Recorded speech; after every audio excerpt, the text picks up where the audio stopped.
ये टॉपिक है relation between modulus of elasticity E और बल्क मॉडुलस ऑफ इलास्टिसिटी के बीच में।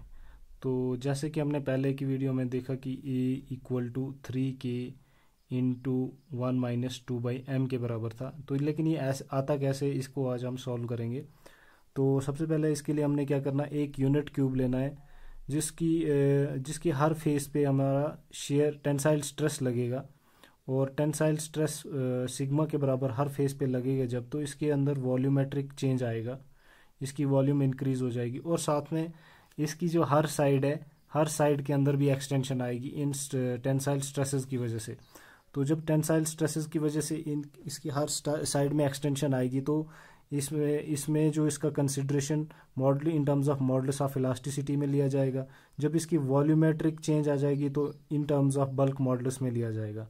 तो इसको समझने के लिए क्या करते हैं हम कि let us consider the strain on one side A B एक साइड के ऊपर, सिर्फ एक साइड के ऊपर लेंगे कि इस क्यूब के एक साइड पे कितना स्ट्रेन आ रहा है under the action of 3 mutually perpendicular stresses.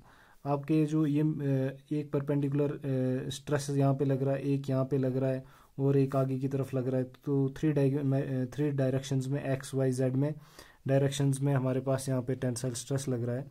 इसकी वजह से इसमें कितना एक्सटेंशन आएगा वो हम निकालेंगे।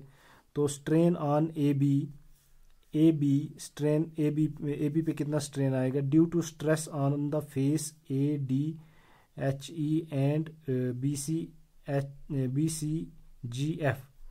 तो यहाँ पे ए डी एच और ई ये वाला जो फेस है, ये वाला फेस, इस फेस में जो टेंसाइल स्ट्रेस लग रहा है, और बी सी जी एफ इस फेस में जो टेंसाइल स्ट्रेस लग रहा है, इसकी वजह से ए बी के अंदर स्ट्रेन कितना आएगा वो हमें पता है, E equal to sigma upon modulus of elasticity. क्योंकि हमारे पास मॉडुलस ऑफ इलास्टिसिटी हमें पता है शेयर स्ट्रेस, ये स्ट्रेस अपॉन स्ट्रेन के बराबर होता है। तो स्ट्रेन यहाँ से हम निकाल सकते हैं, strain equal to stress upon modulus of elasticity.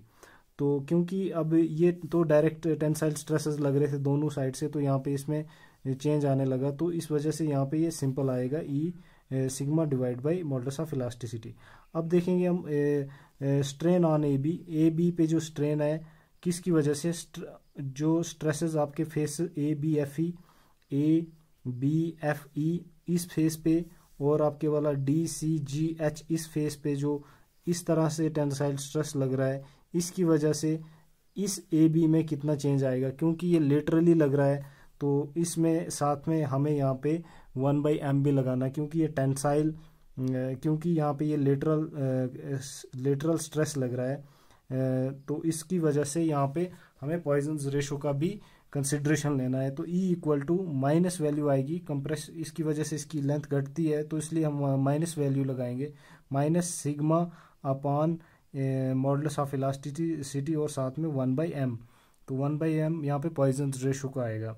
इसी तरह से आपके जो स्ट्रेन ऑन ए बी पे किस स्ट्रेस की वजह से आपका और किस फेस पे लग रहा है, ए बी सी डी, ये जो फ्रंट और बैक वाला फेस है, जो इस पे जो इस पे जो आपका टेंसाइल स्ट्रेस लग रहा है, ये भी आपका लेटरल स्ट्रेस लग रहा है, और लेटरल स्ट्रेस की वजह से आपके पास यहाँ पे इसमें इसकी लेंथ में कमी आ सकती है, इसलिए हमें यहाँ पे माइनस लगाना पड़ेगा, और साथ में पॉइजन्स रेशो को कंसिडरेशन लिया जाएगा 1/m multiply sigma upon modulus of elasticity.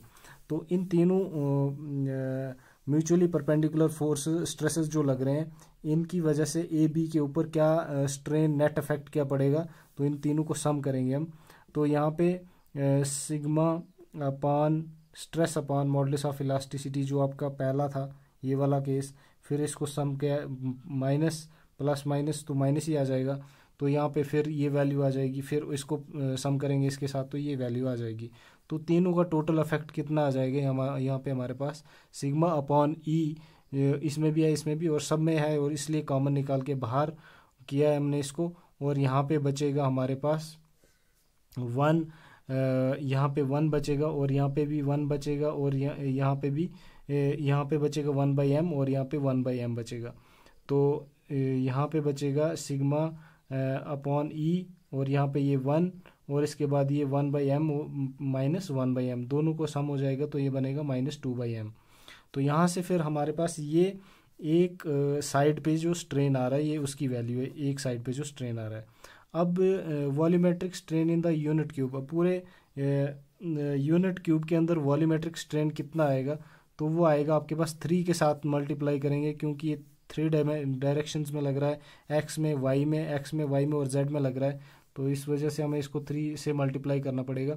तो वॉल्यूमेट्रिक स्ट्रेन आएगा 3 इंटू, और साथ में एक साइड पे कितना आया, तो ये आ जाएगा। इसकी वजह से फिर ये वॉल्यूम में चेंज हो जाएगा, क्योंकि एक साइड कितनी एक्सटेंड हुई है, इसकी वजह से फिर दूसरी ये एक्स साइड कितनी एक्सटेंड हुई है, फिर ये वाई वाली साइड कितनी एक्सटेंड हुई है, और ये जेड वाली साइड कितनी, तीनों में जब हम इसको मल्टीप्लाई करेंगे तो ये टोटल वॉल्यूमेट्रिक चेंज आएगी। तो वॉल्यूमेट्रिक स्ट्रेन कितना आएगा वो हमें यहाँ से 3 से मल्टीप्लाई करने के बाद मिलेगा। तो एक साइड पे इतना आया तो 3 साइड्स पे ये मल्टीप्लाई करके इतना आ जाएगा। तो इसके बाद हमें पता है कि बल्क मॉडुलस किसके बराबर होता है, bulk modulus K equal to stress upon volumetric strain के बराबर। तो स्ट्रेस आ जाएगा आपके पास sigma upon EV, volumetric strain. तो यहाँ से EV की वैल्यू हमें यहाँ पे पुट करनी है, तो ऊपर से स्ट्रेस तो वैसे ही रहेगा, टेंसाइल स्ट्रेस।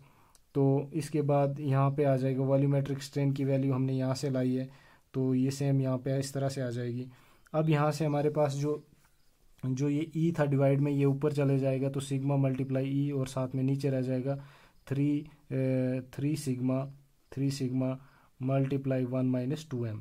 तो यहाँ से क्या हो जाएगा मेरे पास कि हमें यहाँ से E को अलग एक साइड निकालना, तो E यहाँ पे ही रहेगा, तो ये वैल्यू चली जाएगी, ये सिग्मा और ये सिग्मा कैंसिल हो जाएगा, ये 3 चले जाएगा उस साइड, तो बनेगा 3k, और साथ में ये मल्टीप्लाई हो जाएगा उस side, 3k multiply 1 - 2/m equal to E, और ये E इस साइड बचेगा। इसी तरह से हमारे पास E की वैल्यू क्या बन गई, E equal to 3k multiply 1 - 2m। तो ये है रिलेशन किसके बीच में, E मॉडुलस ऑफ इलास्टिसिटी और बल्क मॉडुलस ऑफ इलास्टिसिटी के बीच में रिलेशन। तो आई होप ये आपको समझ आ गया होगा।